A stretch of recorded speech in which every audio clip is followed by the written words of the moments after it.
Aksi premanisme marak di Tanah Abang, Jakarta Pusat. Seorang preman memecahkan mangkuk tukang bakso karena tidak diberikan uang oleh tukang bakso. Pecahin. Pecahin, gue bayar tapi tanggal 1. Mau pecahin nggak apa-apa. Dalam video yang beredar di media sosial, terlihat seorang preman meminta jatah uang bulanan kepada tukang bakso sebesar Rp100.000. Tukang bakso yang belum punya uang tak memberikan dan meminta tenggat waktu. Kesal tak diberi jatah, preman emosi dan memecahkan mangkok pemilik tukang bakso. Polisi yang menerima laporan aksi premanisme tersebut langsung gerak cepat. Polisi telah berhasil mengamankan 3 orang pelaku. Dari hasil pemeriksaan, ketiganya merupakan komplotan preman yang biasa memalak para pedagang dengan disertai ancaman menggunakan senjata tajam. Uang hasil memeras digunakan para pelaku untuk keperluan pribadi dan membeli narkoba jenis sabu. Hal itu diperkuat dengan hasil tes urin yang menunjukkan para pelaku positif mengkonsumsi amfetamin. Mereka memang sering melakukan pemerasan berupa sedikit nada-nada mengancam untuk mendapatkan uang.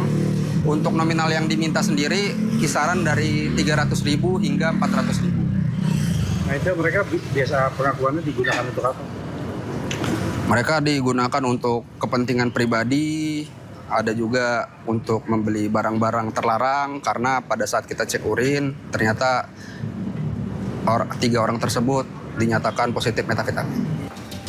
Akibat perbuatannya, ketiga pelaku dijerat pasal berlapis tentang pemerasan disertai ancaman, serta pasal Undang-Undang Darurat karena kepemilikan senjata tajam dengan ancaman hukuman 10 tahun penjara. Dari Jakarta, Rani Sanjaya, iNews melaporkan. Viral aksi penumpang wanita kereta cepat Wush nekat menahan pintu gerbong lantaran barang miliknya tertinggal di peron. Ulah sang penumpang membuat keberangkatan kereta terlambat 2 menit.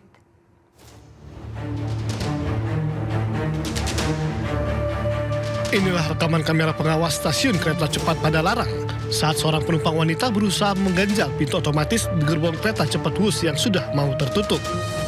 Insiden pada Selasa 7 April lalu ini bermula ketika penumpang tersebut panik menyadari ada barangnya yang tertinggal di peron. Namun aksinya menahan pintu membuat sensor sistem buka tutup otomatis terganggu. Akibatnya, kereta yang seharusnya berangkat pukul 7:23 tertunda hingga pukul 7:25. Untuk penumpang tersebut sudah diberikan teguran langsung dan KCIC berharap kepada seluruh penumpang dapat mematuhi aturan dan tidak melakukan tindakan yang membahayakan, mengganggu operasional maupun merusak sarana kereta cepat Wush. Pihak KCIC mengingatkan seluruh pengguna jasa untuk selalu waspada terhadap barang bawaan dan mematuhi segala instruksi keselamatan. Jika terjadi kendala, penumpang diminta untuk segera melapor kepada petugas di dalam kereta maupun di stasiun, daripada melakukan tindakan mandiri yang berbahaya. Dari Jakarta, Rizky Falufi, iNews melaporkan. Miris, dugaan perundungan kembali menimpa kalangan pelajar. Di Padang, Sumatera Barat, seorang pelajar menjadi korban perundungan harus mendapatkan perawatan di rumah sakit jiwa.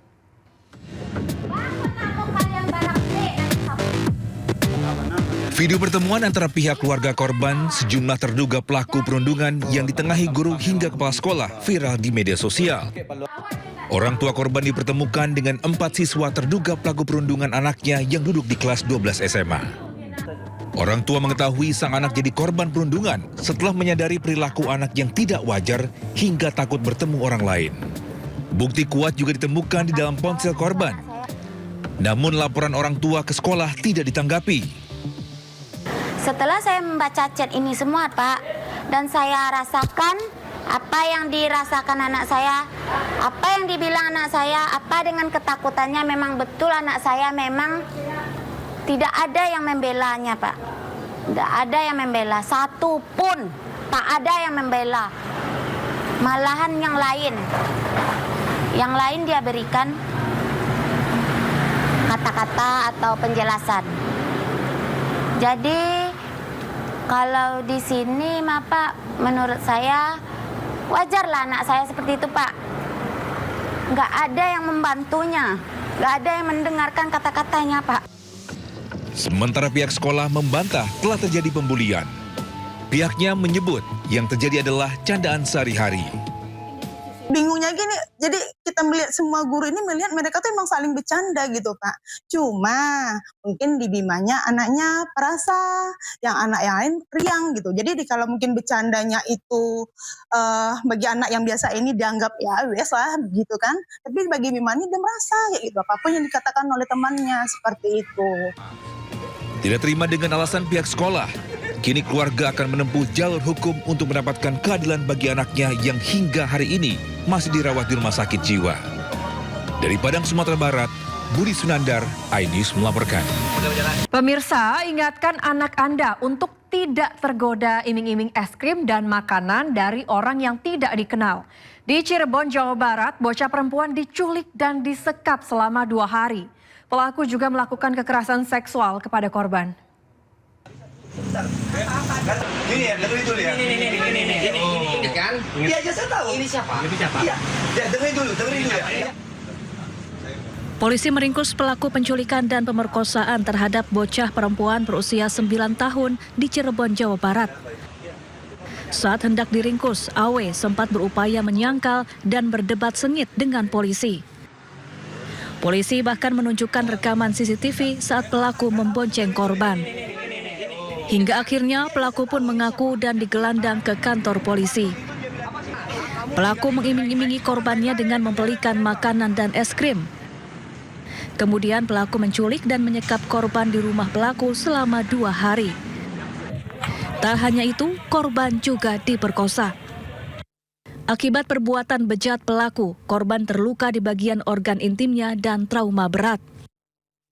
Saudara AW ini sebagai terduga pelaku melakukan tindak pidana tersebut dengan cara pada hari Senin 6 April 2026 sekitar jam 1 tadi, WIB menawarkan korban makanan dan es krim agar mau mengikuti terduga pelaku bersama menuju ke kediaman pelaku dengan menggunakan sepeda motor tanpa seizin dan sepengetahuan orang tua korban. Akibat perbuatannya, pelaku ditahan dan terancam hukuman berat. Dari Cirebon, Jawa Barat, Mahardika, iNews melaporkan.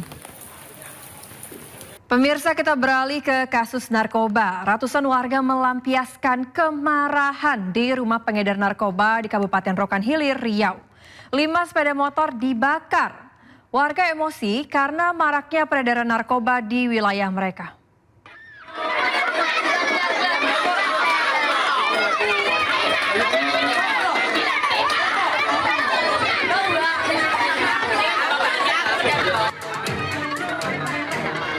Ratusan warga dari berbagai wilayah di Kecamatan Pasir Limau Kapas, Kabupaten Rohil melakukan aksi demo ke kantor polisi sektor Panibahan. Warga menuntut pihak kepolisian menangkap para bandar narkoba yang ada di daerahnya karena selama ini narkoba sudah sangat meresahkan. Namun karena tidak mendapatkan jawaban yang memuaskan, ratusan warga bergerak menuju salah satu rumah diduga bandar narkoba yang terletak di Jalan Bundar Panibahan, Desa Panibahan Darat, Kecamatan Pasir Limau Kapas. Sesampai di lokasi, warga langsung melempari rumah tersebut dengan batu.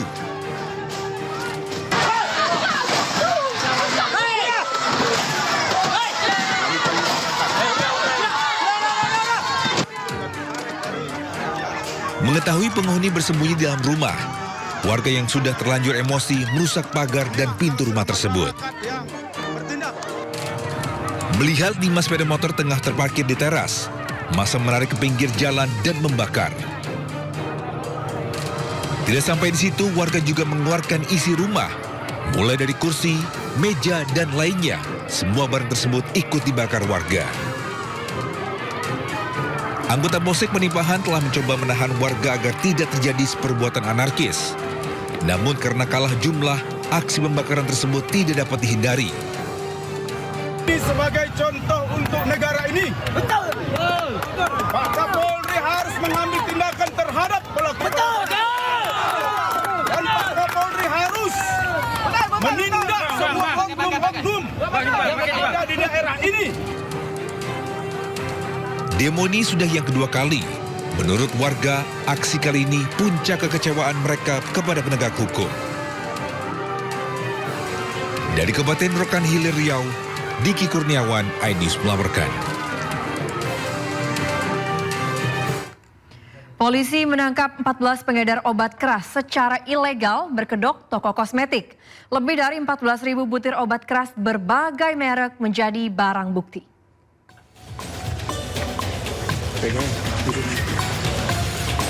Maraknya aktivitas peredaran gelap obat keras, Satres Narkoba Polres Jakarta Utara bergerak cepat meringkus 14 pelaku di kawasan Cilincing, Penjaringan, dan Tanjung Priuk. Satres Narkoba Polres Metro Jakarta Utara telah berhasil mengungkap 14 kasus, di mana diantaranya dengan rincian TKP-nya ada di beberapa tempat, tentunya di semuanya di Jakarta Utara. Ada di Koja 1 kasus, kemudian di Penjaringan 4 kasus, Cilincing 6 kasus, Tanjung Priok 3 kasus, dan Kelapa Gading serta Pademangan ini sedang direkap karena informasi bahwa sampai dengan hari ini Satres Narkoba masih terus melakukan penindakan dan tidak akan pernah berhenti. Kita amankan ada 14 orang tersangka berjenis kelamin laki-laki yang sudah masuk dalam proses penyidikan.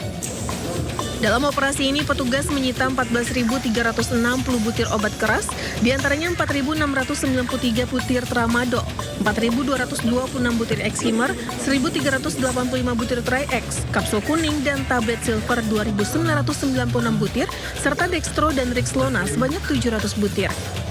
Selain itu, barang bukti uang sebesar 18 juta rupiah dari hasil keuntungan ke-14 pelaku turut disita petugas. Para pelaku mengedarkan obat keras tersebut dengan berkedok sebagai toko kosmetik serta toko kelontong.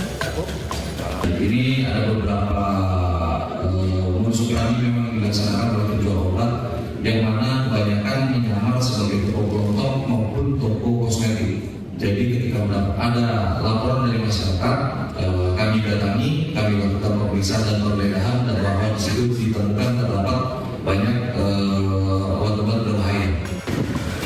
Kini ke-14 pelaku dijerat pasal 435 subsidiar pasal 436 Undang-Undang Republik Indonesia nomor 17 tahun 2023 tentang kesehatan dengan ancaman pidana penjara 12 tahun atau denda paling banyak 5 miliar rupiah.